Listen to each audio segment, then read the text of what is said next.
Halo semuanya, Assalamualaikum warahmatullahi wabarakatuh. Perkenalkan, nama aku Nabila Zara dari kelas 3A dengan NIM 12411101004 dari Prodi Kesehatan Masyarakat. Pada kali ini aku akan menjelaskan mengenai epidemiologi penyakit menular, epidemiologi campak. Campak seringkali dianggap penyakit anak yang ringan, tapi kenapa dalam waktu singkat bisa menyebar luas dan berubah menjadi kejadian luar biasa? Simak video ini untuk mengetahui penjelasan lengkapnya berdasarkan konsep epidemiologi penyakit menular. Apa itu campak? Campak merupakan satu penyakit yang termasuk ke dalam golongan PD3L atau penyakit yang dapat dicegah dengan imunisasi. Penyakit ini juga dikenal dengan nama morbilli atau measles. Penyakit campak merupakan suatu penyakit yang sangat infeksius dan disebabkan oleh virus. Pada bagian ini akan dijelaskan mengenai rantai infeksi. Agen penyebab campak adalah virus dari kelompok Morbillivirus famili Paramyxoviridae. Virus ini dapat dideteksi dalam cairan tubuh sekitar 34 jam setelah munculnya ruam, dan daya tularnya akan menurun sekitar 60% setelah 3-5 hari. Sia merupakan satu-satunya reservoir atau inang alami dari virus campak, sehingga penularan hanya terjadi antar manusia.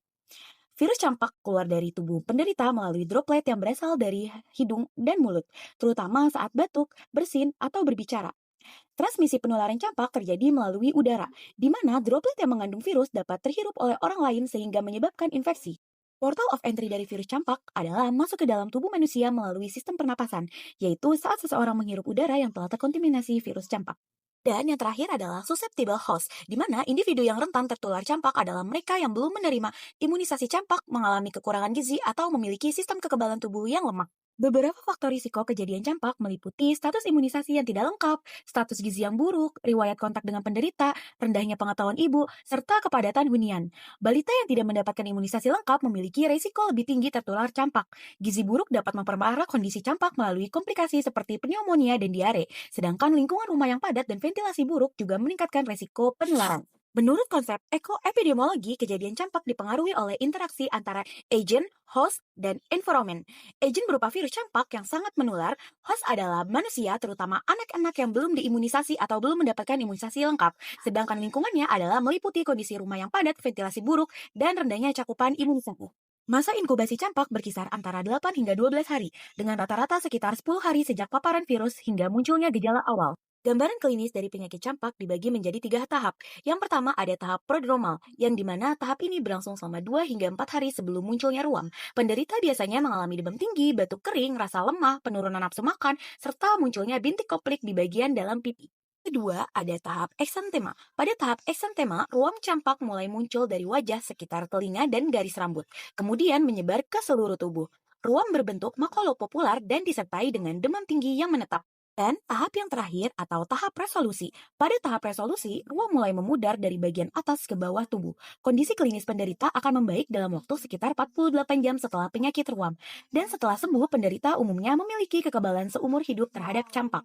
Yang harus teman-teman ingat jika ada gejala bintik putih di dalam pipi dan munculnya ruam, segera periksakan diri Anda ke dokter. Lanjut ya, saya akan menjelaskan mengenai epidemiologi deskriptif penyakit campak berdasarkan orang. Berdasarkan data pada gambar, terlihat bahwa presentase kasus campak di Indonesia pada tahun 2024 paling tinggi terjadi pada kelompok umur 1-4 tahun. Kelompok usia ini tergolong rentan karena sistem kekebalan tubuh mereka masih berkembang sehingga lebih mudah terpapar dan mengalami infeksi. Prevalensi campak di global pada tahun 2024, kasus campak di wilayah Amerika tertinggi terjadi di Amerika Serikat, diikuti Meksiko dan Kanada dengan kasus sedang, sementara negara lain hanya melaporkan sedikit kasus. Perbedaan ini dipengaruhi oleh cakupan vaksinasi, jumlah, dan mobilitas penduduk, serta sistem surveillance kesehatan. Isi serupa juga terlihat di wilayah Afrika. Berdasarkan tempat di Asia Tenggara memiliki kontribusi yang signifikan terhadap beban global campak meskipun telah terjadi penurunan dalam beberapa tahun terakhir. Pada tahun 2023 hingga 2024, kasus suspek campak ini menjadi salah satu kejadian luar biasa yang terjadi di beberapa provinsi yang ada di Indonesia. Secara regional, kasus campak terkonsentrasi di Pontianak Kota dan Pontianak Selatan dengan wilayah pada kepadatan penduduk tinggi. Walaupun sebaran puskesmas merata, namun perlu penguatan pencegahan dan surveillance di area dengan kasus yang tertinggi. Berdasarkan waktu, periode 2013 hingga 2021, penurunan kasus yang signifikan, di mana kasus campak di Indonesia menurun sekitar 95% dari 33,2 kasus per juta penduduk, menjadi 1,4 kasus per juta penduduk. Cegahan primer penyakit campak adalah dengan melakukan edukasi dan memberikan vaksin campak kepada kelompok berisiko. pencegahan sekunder dengan cara deteksi dini, penanganan segera, dan menjaga kesehatan melalui pola makan, serta pemberian imunisasi untuk membentuk kekebalan aktif terhadap campak. Gahan tersier berfokus pada rehabilitasi dan pemulihan, agar tidak terjadi kecacatan atau komplikasi.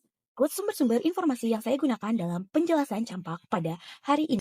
Semoga dengan penjelasan yang sudah tadi dijelaskan, teman-teman yang menonton dapat memahami mengenai epidemiologi campak. Dan semoga bermanfaat buat teman-teman semuanya. Mari lindungi diri, keluarga, lingkungan dengan imunisasi lengkap dan perilaku hidup sehat dan bersih, serta kewaspadaan terhadap gejala campak. Wassalamualaikum warahmatullahi wabarakatuh.